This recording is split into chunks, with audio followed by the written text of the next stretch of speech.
I'm Amy Lee Miller. If you've watched any of my other videos, you likely know that I'm passionate about interesting people, interesting conversation, and about learning what inspires others. Today I'll be with Johansen, CPA, MBA, CFP, and ABB. What are those last two?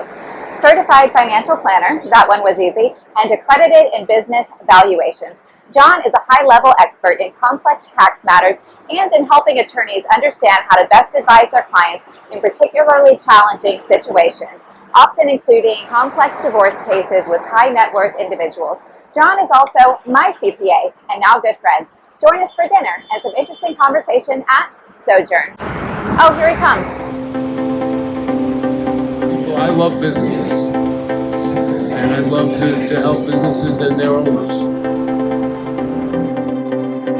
So John, thanks so much for coming here today. Amy, it's my pleasure. What a lovely restaurant you brought us to. This is a great place. Thank you. Sojourn is, well, the food is excellent. It's like it's a new American restaurant with globally inspired cuisine and a great neighborhood spot. Real meatballs sounds I good. get the sliders, the meatballs, the chicken, or the skirt steak.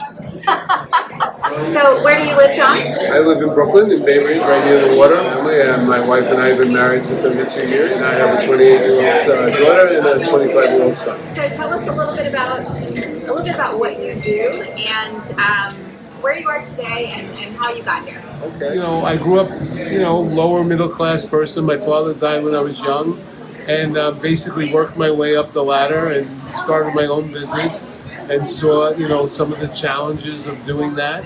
And I just enjoy, I really get a great deal of satisfaction from helping businesses and their owners survive, not only survive, but thrive. They always appreciate it when you do that for them. Whether it's an attorney, a tax client, whatever I'm doing for the client, I think I'm making their lives easier and helping them understand their financial picture, their financial future. Divorce cases. So what does that mean, forensic business valuation? Primarily, if there is a divorce and there's a business, one of the spouses owns a business, it usually needs to be valued. Forensic accounting is a little different. Forensic accounting, you're looking to prove something. You're looking at the evidence, so to speak, forensically.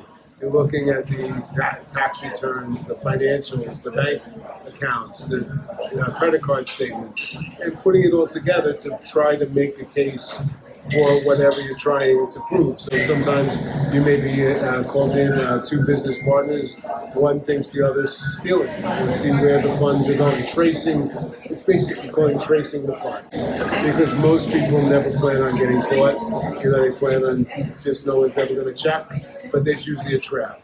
Do those people know that you're the behind-the-scenes guy that kind of works? I'm just curious if everyone's not a fan. Maybe some people don't like the lawyers that are against them, of course, and finding some out that people don't like the accountants either. Okay, that was my question. Do people know about by that point, by the time I'm brought into a case, they're going to know who I am. So then the man behind the curtain comes out. Oh yeah, it's been 10 years now since I've had my own business, and it's worth every day I invest in it. There's no place like New York, let's face it. To make a living, to have a business. Yes, with high risk comes high reward. One of my favorite questions to ask people is, if you could do anything, what would you do? I don't think that people are addressing the needs of the average person. They're talking over them. They're not doing planning.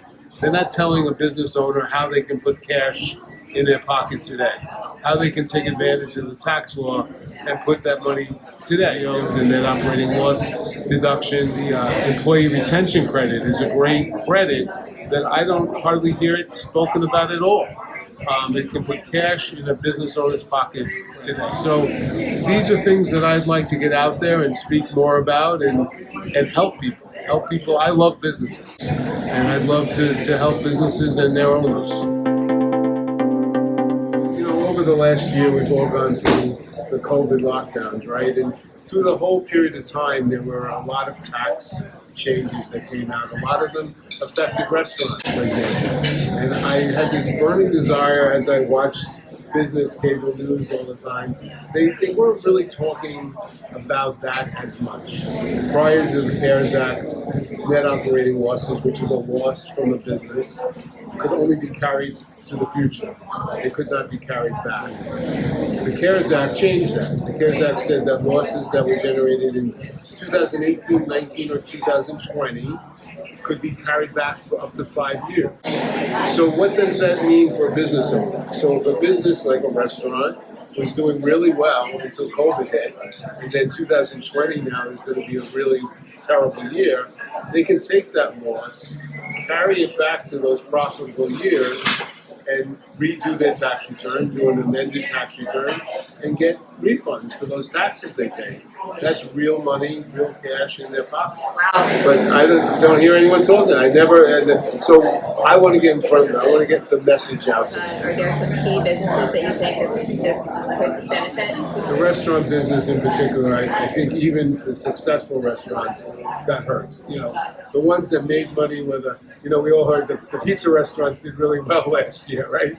They probably didn't have losses, but the traditional, sit-down dining restaurants probably experienced tremendous losses.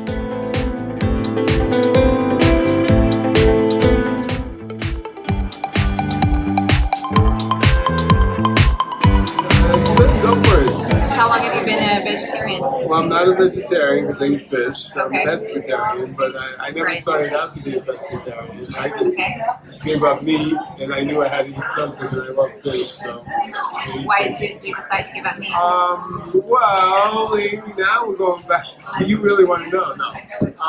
So I'll tell you. I'll try to make it the brief version. It's a long story on why you gave up meat.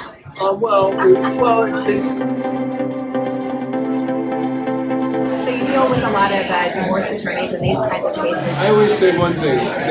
They decided to get divorced before I got involved. So I see a lot of money wasted in the divorce world between people getting too involved, the clients getting too involved in fighting with each other, and not more involved in the actual settlement. So I try to be that force in the divorce to help them settle, to come to a reasonable agreement. So you get in there and uncover some of the details that the everyday person is not going to be thinking about. Oh yeah.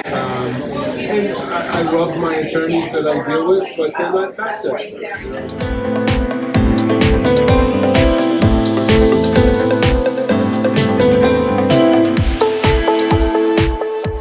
So I think I'm probably going to get what I always get. Amy, it sounds like you always get a lot of things. Is that right? Amy, what are your thoughts on the crispy Brussels sprouts? Do you like them? So I'm not fun to share food with. I think they're very good, but I can't eat anything from that family of vegetables. What family is that? Cabbage. Cabbage. Really bothers my stomach. Would you rather have the broccoli? Yeah, I like the broccoli. Let's get the broccoli.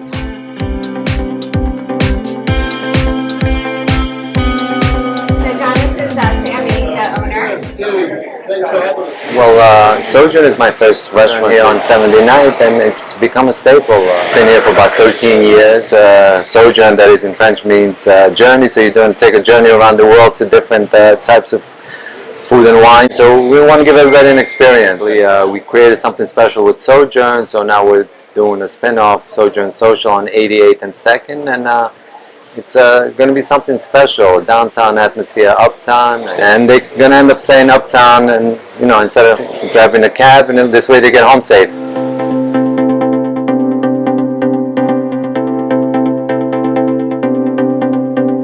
It's hard to find a good CPA, and you are by far the most talented and also the most creative. A lot of times if we're good with numbers and analytics, we may not be the best with communication, but you're super strong in both. And there have been times where I've said, okay, John, I don't really understand it, but I trust you, so just go ahead. And you say, no, you need to understand this, and you patiently explain. So this is very unique. Man, you're not the only one. I've had many clients trust me and say, just go ahead. I don't want to know. It's too... The clients, they just want to know what they owe. Tell me what I owe. I said, no, you have to know how we got there. Well, I believe that I have a very unique ability, and I get this from my mother. My mother was a teacher, and I have the ability to teach. So I can take very complex technical tax issues, forensic issues, valuation issues, and make them easy for people to understand. So my clients are constantly learning from me. If you make it too complicated, I have doctors that try to tell me, things, and they use all these big words. That doesn't help me understand what I need to do. So I think as an accountant, that's a good talent to have, to be able to make complex issues easy for the client to understand. Oh, look at this. Sweet salad. Thank you. That's beautiful. Thank you. And what's next for John? What's next for John? I'm building towards a career in public speaking and being an expert on cable news, on business cable news. Yeah, because the bigger audience that you can reach, the more you can help people. That's the goal.